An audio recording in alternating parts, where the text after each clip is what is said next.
O Rio Grande do Sul é o estado onde possui o maior número de associações e irmandades negras no país. Somente em Santa Maria a gente tem mais de uma dezena delas que nos ajudam a compreender o que foi a formação social da população negra em Santa Maria. No mês da Consciência Negra, o Boca Jornalismo foi atrás da história de duas delas, o Grupo União Familiar e o Clube 13 de Maio. E nós frequentávamos a União Familiar e tinha festas seguidas e reuniões, tinha bailes, mas o pessoal também se reunia para outras atividades, acho que de almoço, sabe? Alguma coisa colaborativo para arrecadação de fundos. E eu tenho uma memória assim, em 1958 houve uma Copa do Mundo que o Brasil foi campeão. E eu não sei por que nós estávamos no União Familiar. E que a gente saiu pulando até a Praça Saldanha Marinho. A gente subiu ali não sei se foi a Venâncio Aires ou se foi a Silva Jardim. E fomos até a Praça Saldanha Marinho. A memória da minha infância do 13 de maio me veio imediatamente assim, carnaval no 13 de maio. Então, eu acho que eu lembro assim quando eu tinha 4, 5 anos de idade, quando o meu irmão mais velho me levava para as matinês de tarde do Clube 13 de Maio de carnaval. E que era um clube assim que ele tinha uma aura assim que, por ser hoje a gente tem consciência de ter sido o primeiro clube social negro de grande relevância na cidade. Então o carnaval lá parecia que tinha uma essência totalmente diferente. Então eu lembro de chegar lá e encontrar assim vários amigos da família, sabe? Eu lembro daquele ambiente assim que tinha uma característica diferente, tinha algo diferente assim para nós, que para mim sempre remetia à festa de carnaval. Então a primeira lembrança que eu tenho é de baile de carnaval. Quando eu começo a usar a minha memória particular da minha família, eu lembro, por exemplo, dos meus pais, de fotos dos meus pais também em festas de carnaval, do meu irmão mais velho também sempre falando das festas de carnaval. Mas eu ainda frequentei mais alguns anos, assim, antes mesmo do processo de decadência do 13, em outros eventos, assim, eu lembro de ter o tal do baile do chopp, que era comum também no Clube 13 de Maio. Eu lembro assim que meus pais ajudavam muito a organizar esse baile do chopp.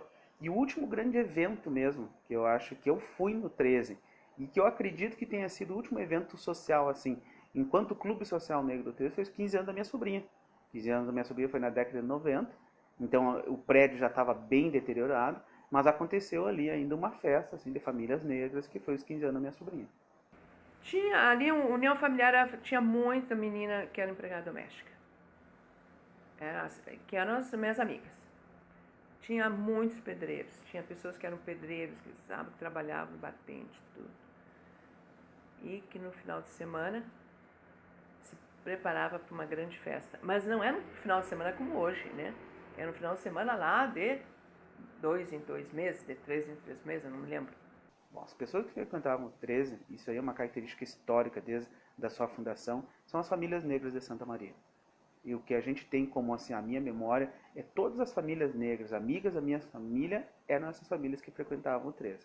Quando hoje a gente faz a pesquisa histórica do 13, a gente consegue encontrar ali uma grande rede, na verdade, das famílias negras de Santa Maria, famílias que passaram por esse processo de pós-abolição, que migraram para cá, e todas elas acabam usando o 13 como essa referência.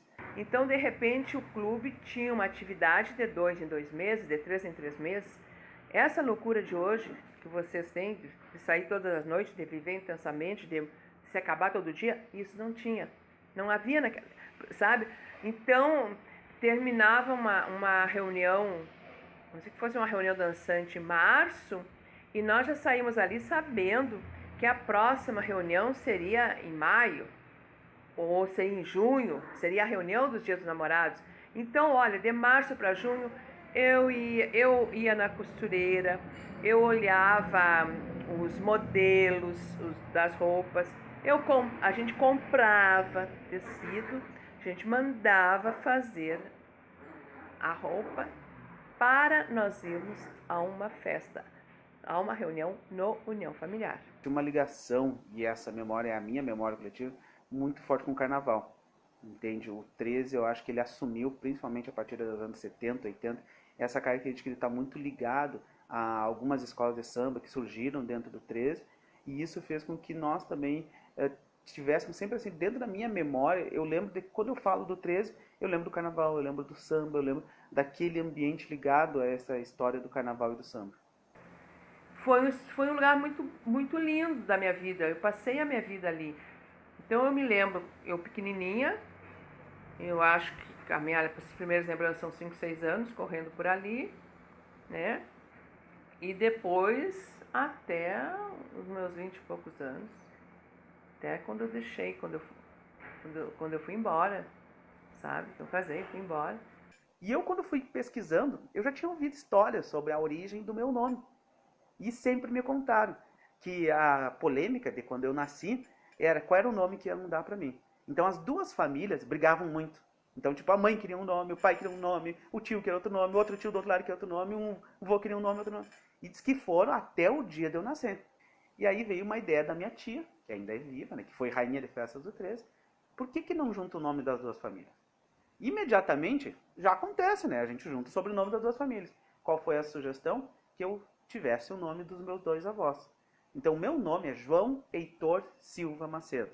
Quando eu estou investigando as atas do 13, eu pego uma ata de 1936. Nessa ata de 1936 tem uma reunião da diretoria do 13. E lá estão elencados os diretores do 13. E um abaixo do outro, o senhor Heitor Silva e o seu João Macedo. Então, aí está a essência, na verdade, do que é pesquisar a minha ancestralidade, do que é a relação que eu tenho com a própria história do 13. Se hoje eu sou o diretor do Clube Social 13 de Maio, do Museu 13 de Maio, eu estou só reproduzindo e continuando uma história familiar. História não só da minha família, mas de várias outras famílias que a gente encontra nas atas. Os dois clubes surgiram no período pós-abolição da escravatura no Brasil e serviram como espaços de resistência e espaços de convivência, onde haviam várias ações recreativas e também uma forte articulação cultural e política do movimento negro santamariense. Sabe que assim, a gente tem se detido muito a pesquisar essa historiografia, e o que eu percebo assim, quando a gente começa essa ressignificação do 13, transformar ele em museu, eu acho que a gente passou muito por uma inocência assim, de pensar que nós estávamos criando a roda. Então tudo que a gente faz hoje no 13, como militância, como resistência, já se fazia antes. O espaço do 13 foi sempre ocupado para as reuniões de militância do movimento negro. Eu acho que existia muito uma visibilidade do 13 em relação até a como a sociedade branca viu o 13, que ali era só um espaço de baile e festa. Mas a gente tem registrado nas atas ali intensos debates sobre as políticas de Estado que não aconteciam. E eu falo para vocês, principalmente no campo educacional, que é o que eu encontro nas atas, assim, a reivindicação de uma escola pública que realmente acolhesse a população negra sempre foi necessidade e pauta do movimento negro. Nós tivemos uma grande liderança que foi da Mariazinha Domingues. A Mariazinha Domingues ali exercia a presidência ou era membro da diretoria e ao mesmo tempo ela trazia aquele clube, aquelas pessoas, né, com a sua liderança. Então, nós nos reunimos, nós conversávamos, nós debatíamos, nós falávamos questões de racismo. Ela dizia assim que nós tínhamos que estudar, que nós não poderíamos permanecermos empregadinhas das cozinhas dos brancos, apesar de que nossas mães eram cozinheiras, eram lavadeiras, eram passadeiras, sabe? Mas a Mariazinha sempre almejou uma ascensão social daquelas pessoas que estavam ali. Além da importância social e cultural desses clubes negros em Santa Maria, eles tiveram uma importância na história particular de muitas famílias negras santamarienses que acabaram desenvolvendo laços afetivos entre as associações e as suas atividades. Então, o que a gente encontra ali? Eu não vejo uma articulação muito política como os grandes movimentos políticos que a gente vai ter no Brasil, como, por exemplo, a criação do MNU ou a criação do Grupo Palmares em Porto Alegre. Mas a gente vê ações internas do 13 como forma de resistência. Perceba que aqui em Santa Maria, a articulação do movimento social negro ela não era tão visível e não tão explícita. Aconteciam coisas dentro do 13. Se acolhia para dentro do 13 essas pessoas que queriam fazer essa militância, essa resistência, uma certa sobrevivência contra a sociedade racista. No início dos anos 2000, o Clube 13 de Maio foi transformado num museu comunitário. Infelizmente, hoje, ele se encontra interditado ao público por questões diversas, como, por exemplo, a infraestrutura.